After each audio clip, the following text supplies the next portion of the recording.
We begin tonight with new details in the death of Fisher's teenager Haley Busby. Tonight, court documents reveal 29-year-old Tyler Thomas and Busby communicated for more than a year using online gaming platforms and a messaging app that's called Session. Thanks for inviting us in. It's now 6 o'clock. I'm Scott Swan. And I'm Jenny Runovich in tonight for Anne Marie. Haley Busby's death is igniting calls to increase online protections for kids. And this includes the State House, where the Busby family is tonight pushing lawmakers to get something done now. Emily Longnecker explains where things stand tonight. The Busbys told lawmakers on the House Education Committee that they believed that we are in the greatest crisis of our time, losing the fight to protect our children. Haley's dad said the fight is being waged on the internet and social media. He called both the devil's and predators' playgrounds. The Busbys called on Indiana lawmakers to take action in that fight. This is a complex issue, we understand that, and one that requires a multifaceted solution. But from the perspective of a Hoosier family who lost our most precious gift from God, I assure you, the decisions that you are considering today have the power to save children's lives. The Busbys urged support for an amendment to Senate Bill 199. The House Education Committee is considering the proposed change that would require parental consent before Hoosier kids 16 and under can use social media. A similar measure was part of the original bill but was taken out before the Senate voted on it and passed the bill earlier this session. At a news conference following their testimony, the Busbys stood with lawmakers on both sides of the aisle as legislators announced their support for another proposed change to a different bill, House Bill 1303. That change would expand the discretion police have to issue Amber Alerts when they believe a child is in danger and may have been enticed to leave home, not because they chose to run away.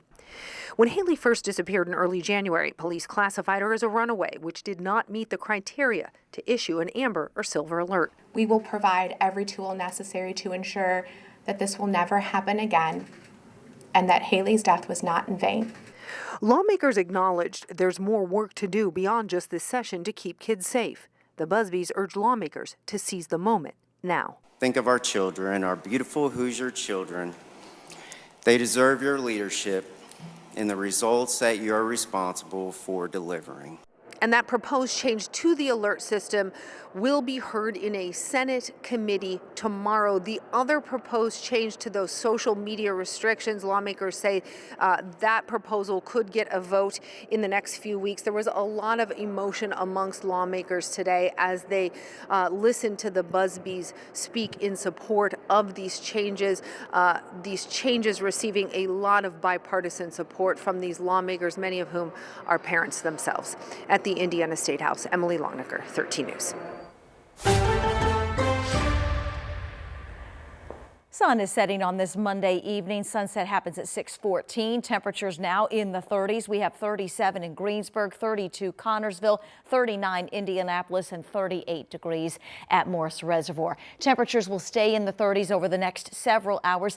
There will be some clouds around this evening, but expecting a mix of sun and clouds in your Tuesday forecast. And it's going to be even warmer by some 5 to 10 degrees. That will put high temperatures nearing 50 tomorrow. We're expecting 47 for a high. There will be some 50s across the southwestern part of the state. Upper 30s Wednesday, Thursday, Friday, ahead of a milder weekend as the 40s return. I am looking ahead to some rain and snow chances in the 7-day. All right, see you in a few minutes. Angela, thank you. It has now been just over a year since 2 young children were tragically killed in a crash after a police chase in Plainfield. 3-year-old Eris and his 2-month-old sister Iris died in that crash. Today, the driver who led police on the chase last February learned his sentence. Our Ashton Hackman was in the courtroom today as Sidani Pettis also heard emotional testimony from family. Sidani Pettis admitted to going nearly 90 miles per hour as police chased him in a stolen car last February. He crashed into another car near US 40 and Ronald Reagan Parkway in Plainfield. 3-year-old Aries and his 2-month-old sister Iris died in the crash. Their father was seriously injured. Pettis pleaded guilty to all of the charges last month after his bench trial already started. In court Monday, the family of Aris and Iris shared the pain of milestones that will never be reached. Pettis spoke at his sentencing, saying he accepts responsibility for what happened.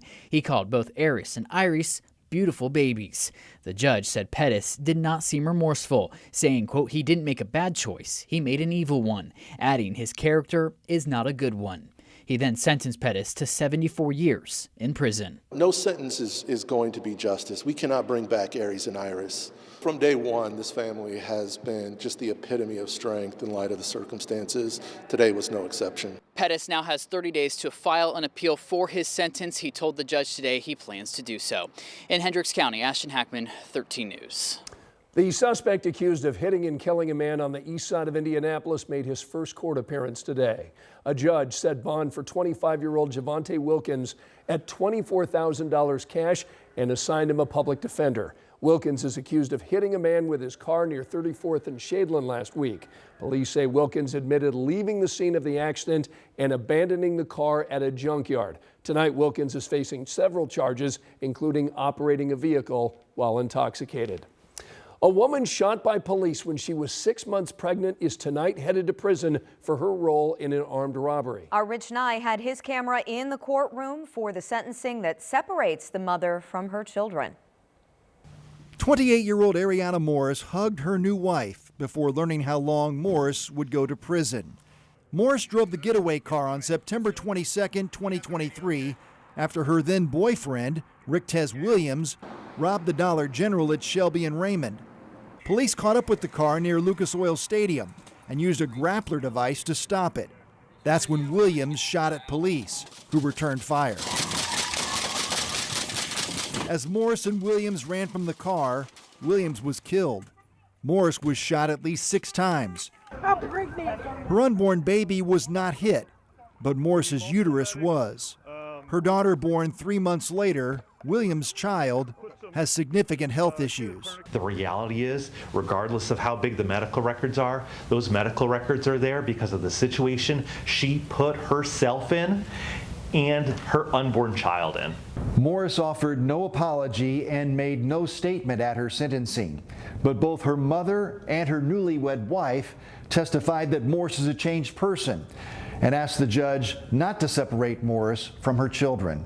She has grown as not only as a daughter, a mother, and a person. Her whole demeanor has changed. She's been keeping herself off from around negative people. Ms. Morris decided to engage in behaviors that have caused this child to have these problems. This was Ms. Morris's decision making that resulted in this very, very difficult position that this child is now in. The judge sentenced Morris to 3.5 years in prison, plus a 1.5 year probation. In Indianapolis, Rich Nye, 13 News.